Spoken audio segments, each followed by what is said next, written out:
പ്രിയപ്പെട്ട സുഹൃത്തുക്കളെ, ഈ വരാൻ പോകുന്ന തെരഞ്ഞെടുപ്പിൽ അധികാരത്തിലെത്താം എന്നുള്ള CPM വാദങ്ങളുടെ പശ്ചാത്തലം എന്ന് പറയുന്നത് ആര് വിചാരിച്ചാലും തോൽപ്പിക്കാൻ കഴിയാത്ത ഒരു 15-20 MLA-മാർ CPM-നുണ്ട് എന്നുള്ളതാണ്. അതായത് എന്ത് പ്രതികൂല രാഷ്ട്രീയ സാഹചര്യം ഉണ്ടെങ്കിലും അതിനെല്ലാം മറികടന്ന് അതിനെല്ലാം മറികടക്കുന്ന ഒരു 10-20 MLA-മാർ CPM-നുണ്ട്.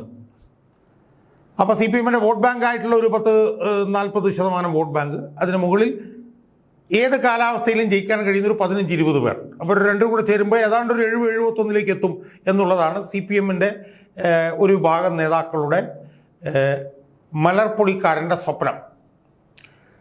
അപ്പോൾ അതിൽ ഈ വീഡിയോയിലൂടെ ഞാൻ ചോദിക്കാൻ പോകുന്നത്, ഈ CPM ജയിക്കുമെന്ന് പറയുന്ന ഈ 15-20 ജനകീയ MLA-മാർ യഥാർത്ഥത്തിൽ ജയിക്കുമോ ഇല്ലയോ, അതാണ് ഞാൻ ഇന്ന് ഈ വീഡിയോയിലൂടെ ചർച്ച ചെയ്യാൻ പോകുന്നത്.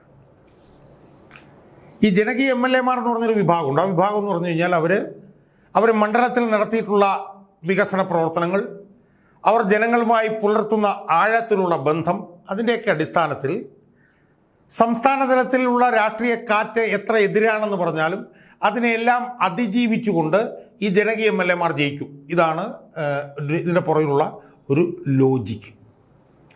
അപ്പോൾ അതിന് ഓരോ ജില്ലയിലും അങ്ങനെ ഒരു 2-3 പേര് മതിയല്ലോ. ഓരോ ജില്ലയിലും 2-3 പേരെന്ന് പറയുമ്പോൾ അതൊരു 10-28 പേരായി എല്ലാ ജില്ലയിലുമായിട്ട്. അതാണ് ഇതിൻ്റെ ഒരു ലോജിക്ക്. അപ്പം അങ്ങനെ ഏത് പ്രതികൂല രാഷ്ട്രീയ സാഹചര്യത്തെയും മറികടക്കുന്ന 10-25 MLA-മാർ ഇടതുപക്ഷത്തിനുണ്ട് എന്നുള്ളതാണ്. അപ്പോൾ അതവർ ജയിക്കുമല്ലോ എന്നുള്ളതാണ് ഈ വീഡിയോയിലെ പ്രതിപാദ്യ വിഷയം. സുഹൃത്തുക്കളെ, എനിക്ക് അതുമായി ബന്ധപ്പെട്ട് എനിക്ക് പറയാനുള്ളത്, ഈ ജനകീയ MLA-മാർ എന്ന് പറഞ്ഞ കൺസെപ്റ്റ് ആദ്യമായി ഉണ്ടായത് LDF-ലല്ല, UDF-ലാണ്. ജനകീയൻ അല്ലെങ്കിൽ ജനകീയ മന്ത്രി, ജനകീയ മുഖ്യമന്ത്രി എന്നൊക്കെ പറയുന്നത് അത് UDF-മായി ബന്ധപ്പെട്ടാണ് നമ്മൾ കേട്ടു തുടങ്ങിയത്. അതിൽ ഏറ്റവും പ്രധാനം ഉമ്മൻചാണ്ടി തന്നെയാണ്. ഏറ്റവും ജനകീയനായിട്ടുള്ള MLA, ഏറ്റവും ജനകീയനായിട്ടുള്ള മുഖ്യമന്ത്രി എന്നൊക്കെ പറഞ്ഞ് നമ്മൾ കേട്ടത് ഉമ്മൻചാണ്ടിയെ കുറിച്ചിട്ടാണ്. എന്ന് മാത്രമല്ല, ജനകീയ MLA-മാരെ കുറിച്ചിട്ടും നമ്മൾ കേട്ടിട്ടുള്ളത് കൂടുതലും UDF-ലാണ്. അതിൽ ഏറ്റവും പ്രധാനപ്പെട്ട ഒരാളാണ് കെ ബാബു. കെ ബാബുവിൻ്റെ മണ്ഡലം എന്ന് പറഞ്ഞാൽ ഉറച്ച CPM മണ്ഡലമായിരുന്നു. അവിടെ ഒരു 5-6 തവണ ബാബു ജയിച്ചു. അപ്പോൾ പ്രതികൂല രാഷ്ട്രീയ സാഹചര്യങ്ങളെ മറികടന്നു പോലും ബാബു ജയിച്ചു. 2021 CPM-ന് അനുകൂലമായി ശക്തമായിട്ടുള്ള തരംഗമുണ്ടായിരുന്നിട്ട് പോലും അതിനെ അതിജീവിച്ച് ബാബു തൃപ്പൂണിത്തുറയിൽ നിന്ന് ജയിച്ചു. അപ്പോൾ അതാണ് ഈ ജനകീയ MLA എന്ന് പറഞ്ഞാൽ. അങ്ങനെ പല ജനകീയ MLA-മാരും കോൺഗ്രസിനുണ്ടായിരുന്നു.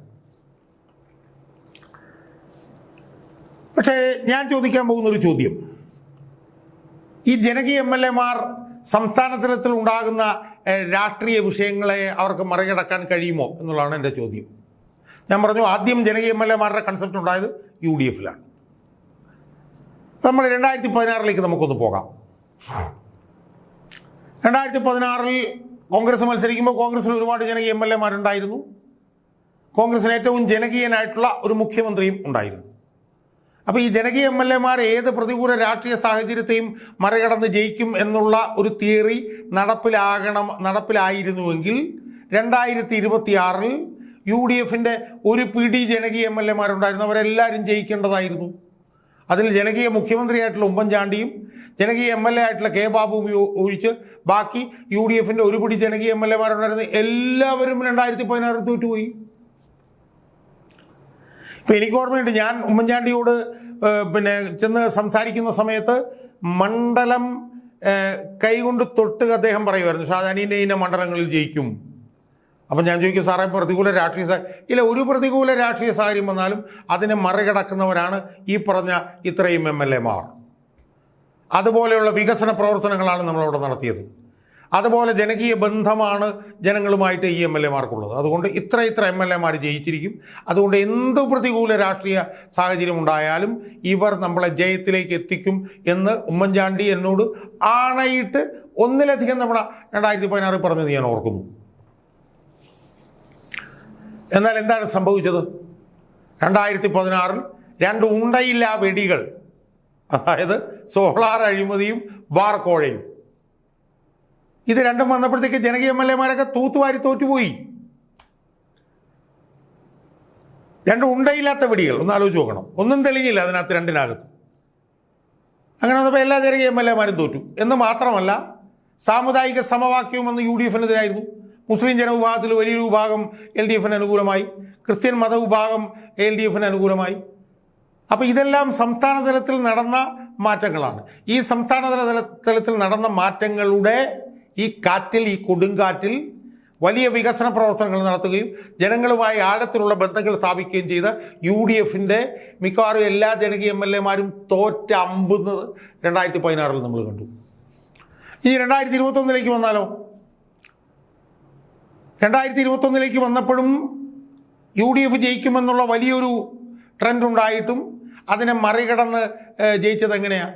കോവിഡ് കൊണ്ട് ജയിച്ചു, കിറ്റ് കൊണ്ട് ജയിച്ചു, പെൻഷൻ കൊണ്ട് ജയിച്ചു, മുസ്ലിങ്ങളുടെ മാറ്റം കൊണ്ട് ജയിച്ചു, ക്രിസ്ത്യാനികളുടെ മാറ്റം കൊണ്ട് ജയിച്ചു. അപ്പോൾ 2021 CPM-ന് ഉജ്ജ്വലമായ 99 സീറ്റിൻ്റെ വിജയം നേടാൻ കഴിഞ്ഞെങ്കിൽ അത് ജനകീയ എം എൽ എമാരൊന്നും വെച്ചായിരുന്നില്ല. അത് സംസ്ഥാനത്തെ പൊതു രാഷ്ട്രീയ സാഹചര്യങ്ങളുടെ പശ്ചാത്തലത്തിലാണ് അന്ന് ആ വിജയം ഉണ്ടായത്.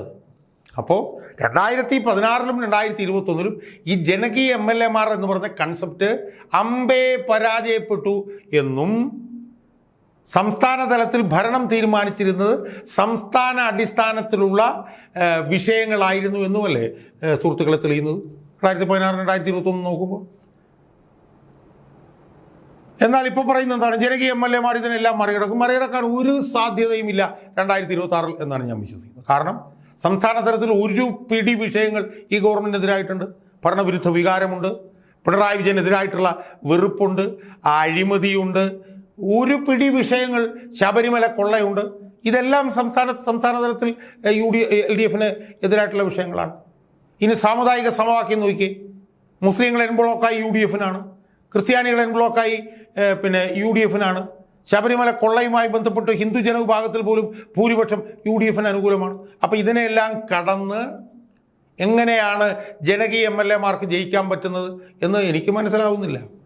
2016 2021 അനുഭവങ്ങൾ വ്യത്യസ്തമാണ്.